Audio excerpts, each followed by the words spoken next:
আসসালামু আলাইকুম প্রিয় দর্শক, আমার আজকের রেসিপি তালের কেক।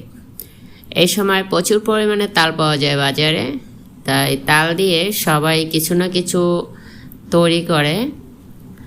আজকের আমি আপনাদের সাথে শেয়ার করব অসাধারণ স্বাদের এই তালের কেকটি।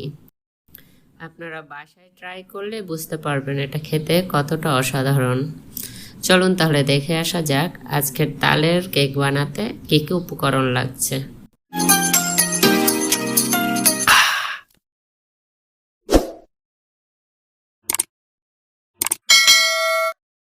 চালের গুঁড়া 2 কাপ, আইসিং সুগার অথবা চিনির গুঁড়া 1.5 কাপ, গুঁড়া দুধ 4 থেকে 5 টেবিল চামচ, বেকিং পাউডার 2 চা চামচ, লবণ 1/2 চা চামচ, ময়দা 1/2 কাপ, সুজি 1/2 কাপ, লিকুইড দুধ 1.5 কাপ, তালের পিউরি 1.5 কাপ, তেল 1.5 কাপ। এখানে হালকা গরম দুধে সুজি ঢেলে দিয়ে মিশিয়ে আমি 10 মিনিটের জন্য রেখে দেব। একটা মিক্সিং বোলে আমি নিয়ে নিচ্ছি সব শুকনো উপকরণগুলো। সবগুলো ভালোভাবে মিশিয়ে নিতে হবে। মেশানো হয়ে গেলে আমি এগুলো চেলে নেব, যাতে এর মধ্যে কোনো আস্ত গোটা গোটা না থাকে।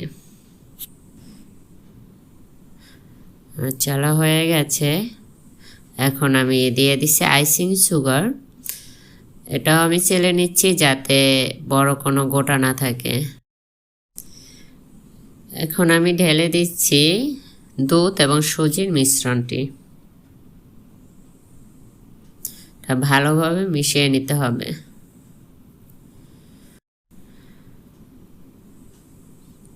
মেশানো হয়ে গেলে এই পর্যায়ে আমি দিয়ে দেব তালের পিউরি। এটা আমি অল্প অল্প করে মিশিয়ে দেখব আমার কি পরিমাণে তালের পিউরি দরকার। আপনারা চাইলে একটু কমিয়ে বা বাড়িয়ে দিতে পারেন। চিনিটা গুঁড়ো করে দেওয়ার কারণে আমি সহজে এটা মিশিয়ে নিতে পেরেছি। ব্যাটারের ঘনত্বটা এরকম হয়েছে। এখন আমি রেখে দেব রেস্টে 10 মিনিটের জন্য। ফিরে এলাম 10 মিনিট পরে। এই পর্যায়ে আমি দিয়ে দিচ্ছি তেল দিয়ে আমি তেলটাকে ভালোভাবে মিশিয়ে নিব। তেলটা ভালোভাবে মিশে গেছে আর আমার ব্যাটারের ঘনত্বটা এরকম হয়েছে। এই পর্যায়ে আমি নিয়ে নিচ্ছি একটা বেকিং ডিশ। বেকিং ডিশে আমি মিক্সারটি ঢেলে দিচ্ছি। আমি কিছুটা ফাঁকা রেখে তারপর মিক্সারটা দিলাম, যাতে কেকটা ফুলে উঠতে পারে।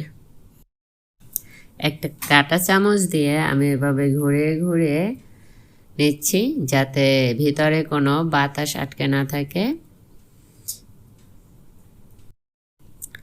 এভাবে 2 থেকে 3 বার করে আমি ব্যাটারটা সেট করে নিলাম। এরপরে চুলায় আমি একটা হাঁড়ি বসিয়ে তাতে কিছুটা পানি দিলাম এবং তার মধ্যে একটা স্টিলের স্ট্যান্ড বসিয়ে তার উপরে আমি মিশ্রণটি বসিয়ে তার উপর আমি চেরি ফল কুচি ছড়িয়ে দিচ্ছি। এরপরে আমি বেক করব 1 ঘন্টা। ফিরে এলাম 1 ঘন্টা পরে। একটা কাঠি দিয়ে আমি দেখে নেব যে কেকটা হয়েছে কি না। আমার কেক সার্ভের জন্য রেডি। ফিরে এলাম সার্ভের পরে। দেখুন ভিউয়ার, আমার কেকটা দেখতে কতটা সুন্দর লাগছে। এটা খেতেও অসম্ভব মজার। আপনারা বাসায় একবার ট্রাই করবেন, তাহলে বুঝতে পারবেন এটা খেতে কতটা দারুণ। আশা করি আমার রেসিপিটা আপনাদের ভালো লাগবে। যদি ভালো লাগে লাইক, কমেন্টস এবং শেয়ার করবেন আমার ভিডিওটি, এবং প্লিজ আমার চ্যানেলটি সাবস্ক্রাইব করবেন। ভালো থাকবেন সবাই। আসসালামু আলাইকুম।